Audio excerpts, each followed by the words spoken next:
In today's brief video, I want to take some time and talk to you guys about a simple method that you can use to overcome any addiction. Now, as a disclaimer, if you're struggling with alcoholism or you're going through benzo withdrawal, you may need to seek out a medically supervised detox, as the consequences of these addictions during withdrawal can be fatal in some rare cases. If you're new to the channel, my name's Dr. Frank. I'm the founder of AddictionMindset Recovery Coaching, programs that are dedicated to helping people quit substances I personally struggled with: nicotine, THC, energy drinks, and adult media content. I want you to think about the first time that you ever had a cigarette or the first time that you ever drank alcohol. The first time I had alcohol, it was not a good experience. I remember it was a bottle of Mr. Boston vodka. I was with some of my friends. I had snuck out, I was probably 16 years old, 17 years old. And I remember looking at the bottle of vodka and I was like, oh, that looks like water. And give me that. I grab it from my friend. I'll chug this. I'll show you. I started to chug 2 sips of it and I spit it out. I was like, oh my God, that tastes like gasoline. And ironically enough, alcohol is ethanol, so it is gasoline. And I spit it out and my body completely rejected it. And over time, I learned to acquire a taste for alcohol. I forced myself to get used to how I felt when I drank alcohol.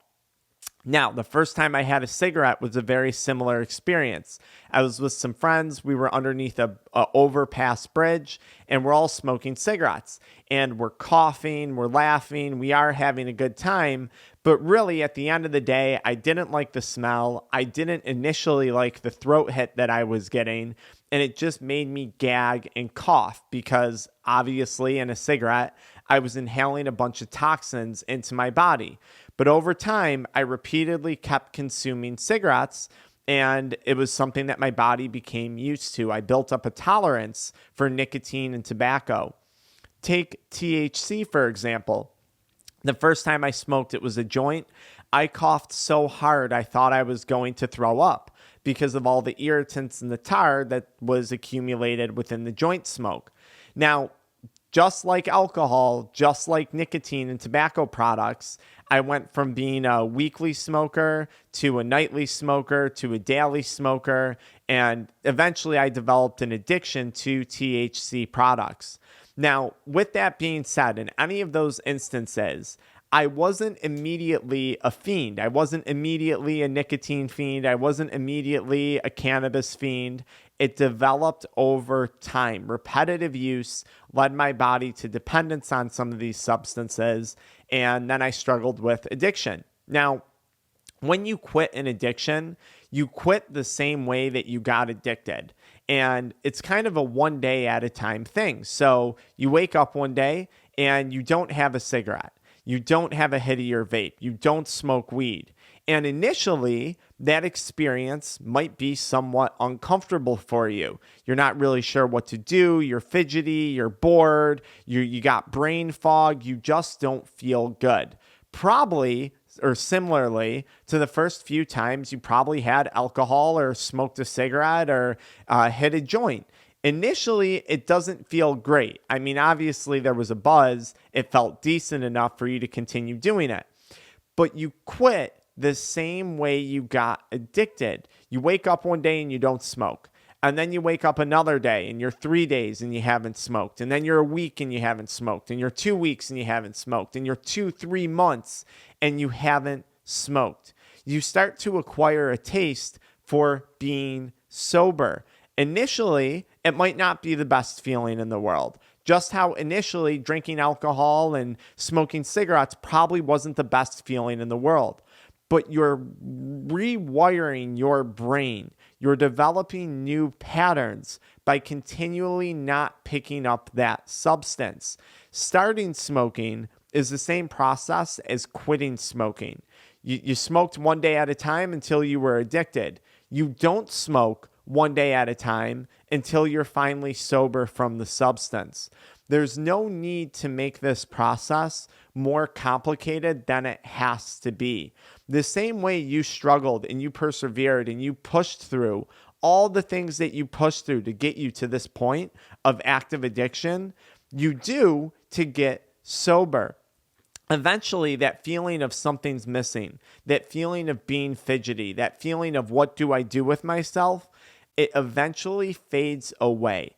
As your brain lays out new thought patterns, new habits, new processes, you become accustomed to those things.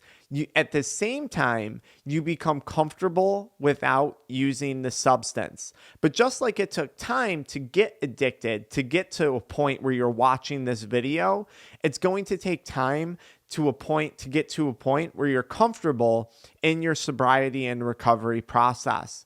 But I promise you guys, it really is as easy as just today I'm not going to smoke. Tomorrow I'm not going to smoke. Next week I'm not going to smoke. You repeat that behavior of not smoking over and over and over again. And during that time period, your brain is going to pick up and learn other activities, and it's going to fill in that space where you were drinking alcohol, where you were smoking, where you were watching porn, whatever the addiction is. But if you don't continually repeat the process of not smoking, you're never giving your brain an opportunity to learn those new behaviors, to rewire those new pathways for a healthier lifestyle. If you only get 3-4 days at a time, your brain never got a chance to recover from that addiction. You never got a chance to lay down those new pathways in that network of your brain to start to pursue other activities. And over time, let's say instead of smoking, you start exercising. Let's say instead of smoking, you start editing YouTube videos. Let's say instead of smoking, you start becoming used to picking up a book and reading or doing push-ups or doing deep breathing. Over time, your brain is going to crave those same activities the same way it once craved drugs. The key to quitting an addiction is using the same type of repetitive behavior that you used to get addicted, except this time you're repeating the process of sobriety. You're repeating the process of not picking up the substance. And in time, your brain becomes wired to not pick up the substance and go pursue better things in your life. Quitting doesn't have to be complicated. It's only as challenging as we make it for ourselves. And that's what this channel is all about. Follow me into the next video where I talk a little bit more about marijuana use and the anxiety that it was causing me. And again, this video, it can apply to any addiction, even though I'm talking about just marijuana.